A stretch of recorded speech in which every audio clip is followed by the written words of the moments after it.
In an earlier video, we unboxed the Gopro Hero 12 Creators Edition. Now it's time to have a look at the settings and see what nice tricks this camera can do.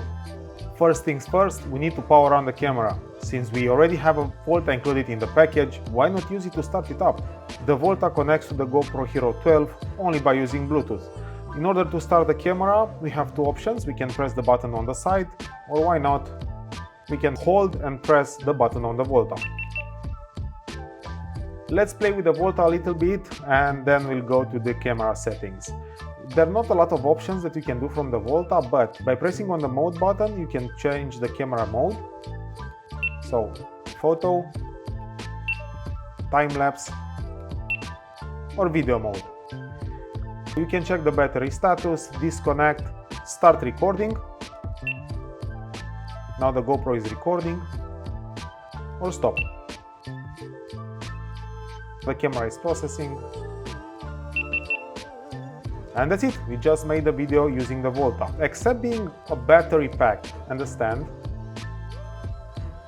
the Volta also has a second set of GoPro mounts. You have to press on this tab, and now you can add maybe the light or some other GoPro accessories directly on the handle. But enough about the Volta, let's talk about the GoPro camera. The first menu we can access is from top.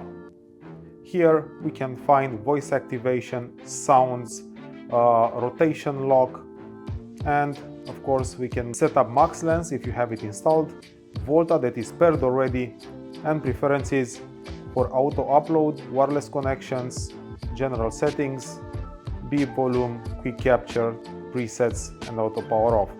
I think the main interest for this camera is the video menu, so let's go there. Video. Once we're in the video menu, if we click on the video button, this is the actual resolution. We can edit, and here we have multiple settings available.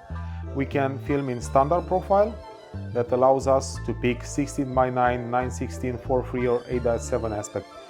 The resolution 4K or 5.3K, frames per second, lens mode, hyper smooth, which I suggest you can keep it on. And then we have different settings for schedule capture, duration limit, hand side, and so on.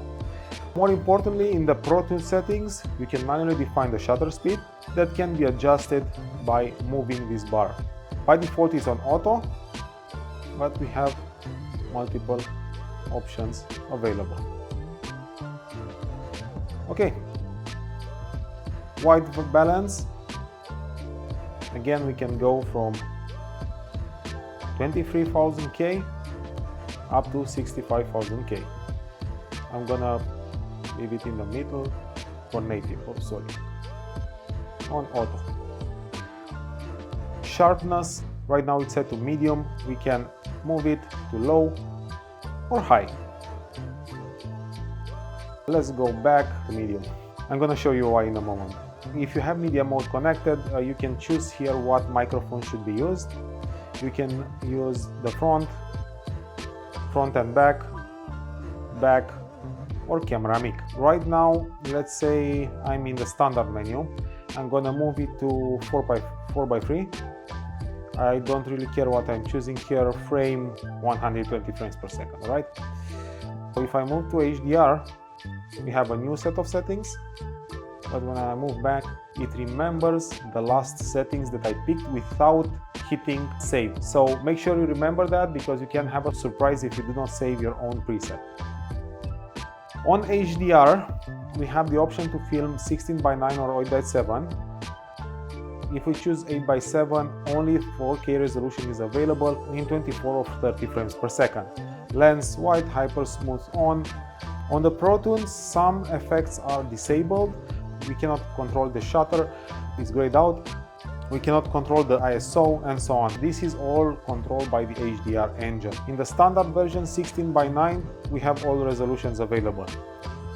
9:16, we can only film in 1080 or 4K. 4:3, we can only film in 2.7K. 8:7, we can only film 4K and 5.3K. Let me know which one is your favorite. 8:7 4K, 8:7 5.3K, 24 frames per second.